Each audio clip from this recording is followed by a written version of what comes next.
uhorana isukari idahindagurika mu mubiri wawe ni ingenzi cyane kuko bituma ugira ubuzima bwiza.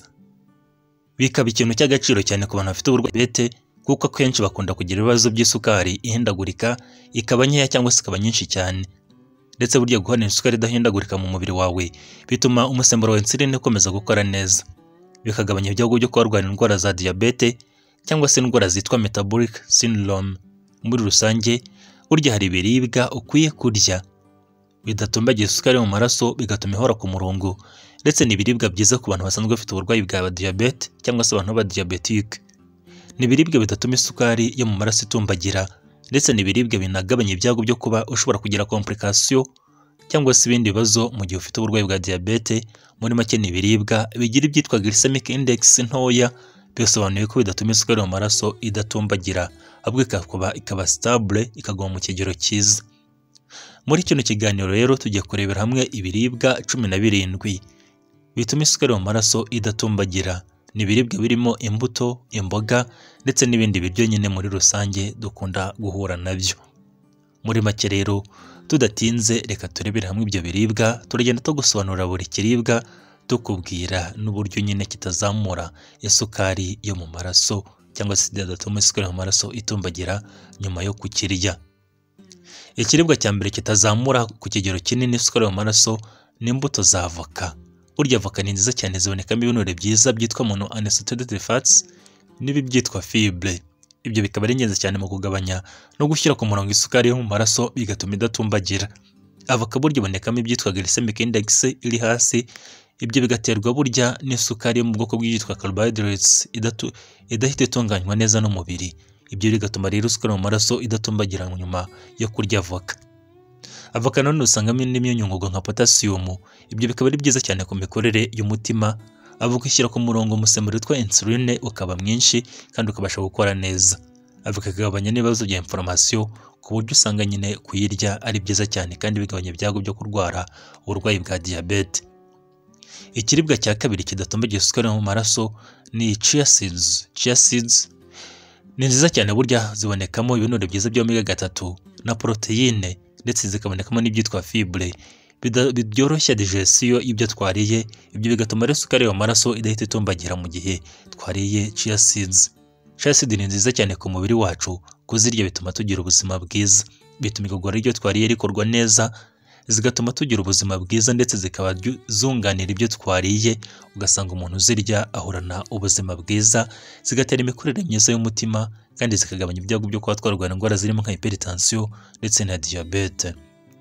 Ikiribwa cya gatatu kitazamura isukari mu maraso kidatuma itumbagira ni imboga rwatsi. Burya imboga rwatsi ni ingenzi cyane, ntabwo zibonekamo isukari nyinshi, ndetse burya imboga rwatsi zibonekamo imyunyungugu nka magnesium ndetse na vitamine C. Ibyo bikaba ari ingenzi cyane mu kugenzura isukari mu maraso. Muri rusange rero kurya imboga rwatsi, burya no ku bantu basanzwe bafite uburwayi bwa diyabete bavuga ko byibuze ukwiye kurya imboga rwatsi ku kigero kinini, kubera ko zizatumbagiza isukari kandi zikaba zirimo intungamubiri zitandukanye zibasha kugaburira umubiri wacu no kugabanya ibyago byo kuba twarwara diyabete. Ikiribwa cya kane kidatumbagiza isukari yo mu maraso ni inkeri, ariko hano hazamo n'ubututu n'ibindi byose bimeze nk'inkeri. Burya ibyo byose biryohera, nubwo bwose biryoherera, ariko ndavuga inkeri burya zigira glycemic index ntoya, ndetse zikabonekamo ibyitwa fibre byinshi n'ibinyabutabire byitwa antioxidant, cyane cyane nk'ibyitwa anthocyanine. Inkeri burya zituma umusemburo wa insuline ukora neza, kandi kuzirya bituma ubasha kugira ubuzima bwiza no kugabanya ibyago byo kurwara indwara ya diyabete, bikaba ari ingenzi cyane. Ikiribwa cya gatanu kidatumbagiza isukari mu maraso ni ubunyobwa, soya, chia seeds, flax seeds ndetse n'izindi, harimo nk'izitwa walnuts, izitwa pistachio, izitwa almond ndetse n'izindi nyinshi cyane. Izo ni bene imbuto cyangwa bene impeke zibonekamo ibinure byiza, zikabonekamo proteine, zikabonekamo n'ibyitwa fibre. Ibyo byose bikaba ari ingenzi cyane mu gutuma isukari mu maraso idatumbagira cyane, ndetse no gutuma umusemburo wa insuline ukora neza.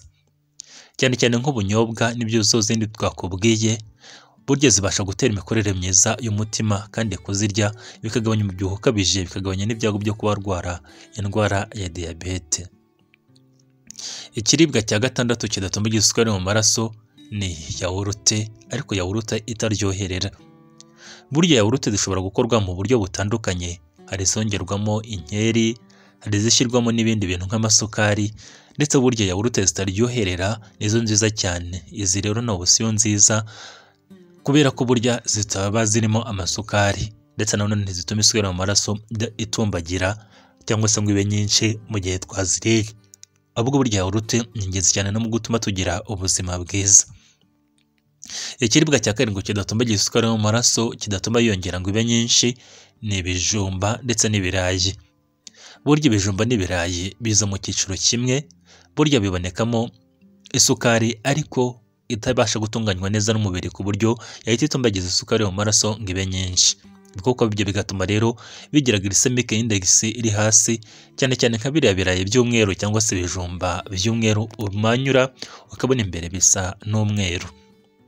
Cyane cyane ibyo bikanagiramo na fibre nyinshi, nayo ituma isukari idahita yinjira mu mubiri ari nyinshi. Kurya ibirayi rero ni byiza kuko bituma isukari mu maraso idatumbagira, ndetse ni byiza buryo nk'uko umuntu asanzwe ufite uburwayi bwa diyabete ariko akabirya mu kigero kigereranyije. Ikiribwa cya munani kidatumbagira isukari yo mu maraso ngo ibe nyinshi ni lentille. Burya lentille zibonekamo ibyitwa fibre byinshi, zikabonekamo poroteyine nyinshi, ibyo bikaba ari ingenzi cyane mu kugabanya isukari yo mu maraso no gutuma idatumbagira. Muri make lentille zigabanya ibinure bibi byo mu bwoko bwa cholesterol, zikanashyira ku murongo isukari yo mu maraso, zikaba ari nziza kuzirya ku muntu asanzwe ufite uburwayi bwa diyabete, ndetse no ku muntu wirinda wifuza kubwirinda. Ikiribwa cya cyenda kidatumbagira isukari mu maraso igatwara mu kigero cyiza ni imboga za brokoli. Burya imboga za brokoli zibonekamo ikinyabutabire cyitwa sulforaphane, kikaba ari ikinyabutabire cy'ingenzi gituma umusemburo wa insuline ukora neza, kikagabanya isukari yo mu maraso, cyane cyane nko ku bantu basanzwe bafite uburwayi bwa diyabete yo mu bwoko bwa kabiri.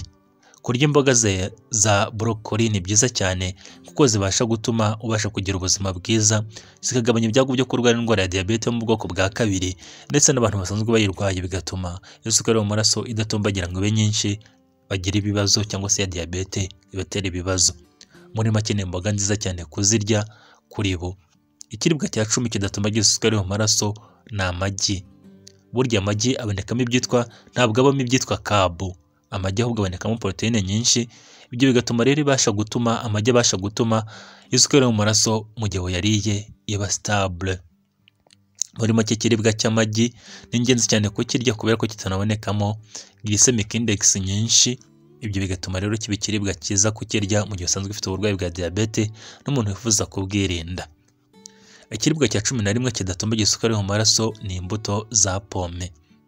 Burya pome ni nziza cyane kubera ko zigira ibyitwa medium glycemic index, zivuze ko zigira ubushobozi bwo kuzamura isukari mu kigero kigereranyije. Muri make rero pome ni nziza cyane kuko bizonekamo na fibre nyinshi, bituma ziba nziza mu kugabanya no gutuma isukari mu maraso idatumbagira. Ngo ni byiza kurya pome utabanje kuzihata, ukazijyana n'igishishwa cyazo cy'inyuma cyose, nibwo rero ngo ziba nziza kandi nibwo zikugirira akamaro.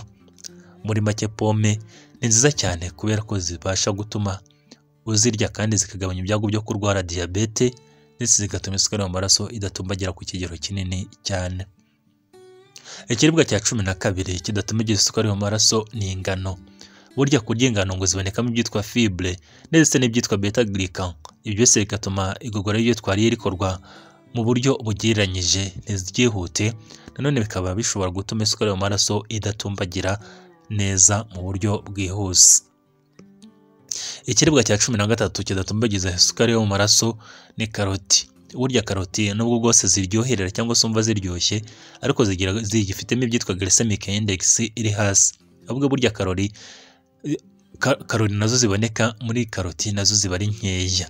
Nanone burya karoti zibonekanamo ibyitwa fibre n'ibyitwa antioxidant, bidatumbagiza isukari mu maraso ahubwo ikaguma mu kigero cyiza. Ikiribwa cya 14 kidatumbagira isukari yo mu maraso ni ibyitwa cinnamon cyangwa se nanone mudarasini. Cinnamon burya ni nziza cyane ku bantu basanzwe bafite uburwayi bwa diyabete kuko ishobora gutuma umusemburo wa insuline wongera gukora neza, ikagabanya isukari mu maraso, nanone igatuma ibyago byo kurwara indwara ya diyabete bigabanuka. Cinnamon rero ngo ni byiza kuyinywa mu mazi yawe ya mu gitondo, ukayinywa mu mazi yawe ya buri gitondo kugira ngo ubashe kugira ubuzima bwiza kandi ubashe kuba wabaho neza. Ikiribwa cya 15 kidatuma ugira isukari yo mu maraso ni imboga z'amashu. Burya amashu abonekamo ibyitwa fibre byinshi ndetse akabonekamo n'isukari nkeya. Amashu burya ni meza cyane mu kuyarya mu gihe usanzwe ufite uburwayi bwa diabete cyangwa se mu gihe wifuza kuba isukari yawe yo mu maraso yaguma mu kigero cyiza. Amashu kandi abonekamo vitamine K na vitamine C. Kurya amashu rero bigabanya ibyago byo kurwara indwara ya diabete kandi bigasubiza ku murongo isukari yawe yo mu maraso. Ikiribwa cya 16 kigabanya isukari yo mu maraso kikaba ishobora kuguma ku murongo ni inyanya. Burya inyanya zibonekamo ibyitwa carbohydrates n'isukari nkeya ndetse nanone zikabonekamo ibyitwa lycopene, nabyo bikaba ari ingenzi cyane mu gushyira ku murongo isukari yo mu maraso no gutuma umusemburo wa insuline ukora neza. Ikiribwa cya 17 kitongera isukari yo mu maraso kandi kigatuma iguma mu kigero cyiza ni chou-fleur. Ariya mashu nyine ya chou-fleur nayo ni meza cyane kuko atabonekamo isukari nyinshi yo mu maraso, ahubwo akaba ari ingenzi cyane mu kuba yatuma isukari yo mu maraso iguma mu kigero cyiza, ndetse burya no kurya ku bantu bafite uburwayi bwa diabete nayo ni meza. Hari ibiribwa byinshi bidatumbagiza isukari yo mu maraso ndetse ikaguma mu kigero cyiza. Twabashije kuvuga ku biribwa 17 gusa dukunda kubona mu buzima bwa buri munsi. Kubirya rero bigabanya ibyago byinshi byo kurwara diabete, ndetse burya no kwa nasanzwe ufite uburwayi bwa diabete ni ibiribwa byiza cyane bituma isukari yo mu maraso idatumbagira bibe nyinshi, bikagabanya n'ibyago byo kuba diabete yabatera ubundi burwayi nko kwangirika kw'imyakura yumva, kwangirika kw'amaso, kugira ibisebe bidakira ndetse n'ibindi. Muri rusange rero ni burya niba wifuza kurya bino biribwa ni ingenzi cyane kubirya mu buzima bwa buri munsi buri kuri buri funguro ryawe byibuze hakabonekamo ikiribwa kimwe. Hari ibindi bintu wakora kugira ngo ubashe kugira ubuzima bwiza no kugenzura ikigero cy'isukari yawe. Ni byiza kupanga cyangwa se gushyira ku murongo ifunguro ryawe, ukarya ifunguro ryuzuye ririmo intungamubiri zitandukanye, harimo ibyubaka umubiri, ibirinda indwara ndetse n'ibitera imbaraga. Ni byiza kandi kwirinda ibinyobwa n'ibiribwa byongera amasukari yo mu nganda kuko bishobora gutera ibindi bibazo by'uburwayi, nabyo bikaba ari nabibe cyane ku bantu basanzwe bafite uburwayi bwa diabete. Ni byiza kandi kugenzura ingano y'ibiribwa urya kuko burya uko urya ibiribwa byinshi niko buryo wariye n'amasukari menshi. Ni byiza kandi kurya ibiribwa birimo ibinure bike. Ni byiza kandi guhora ifunguro ryawe uryitaho niba wifuza ko isukari mu maraso yawe igenzurwa cyangwa se ufite uburwayi bwa diabete. Muri rusange z'imbuto n'imboga twakubwiye ni ibiribwa bitazamura isukari yo mu maraso ngo ibe nyinshi. Ni n'ibiribwa byiza ku bantu basanzwe bafite uburwayi bwa diabete nk'uko twabivuze. Kubirya ku mafunguro yawe ni ingenzi cyane, bizatuma ugira ubuzima bwiza kandi ubasha kugira isukari igenzuwe neza. Aribwo bwa mbere ugeze kuri channel wakora subscribe.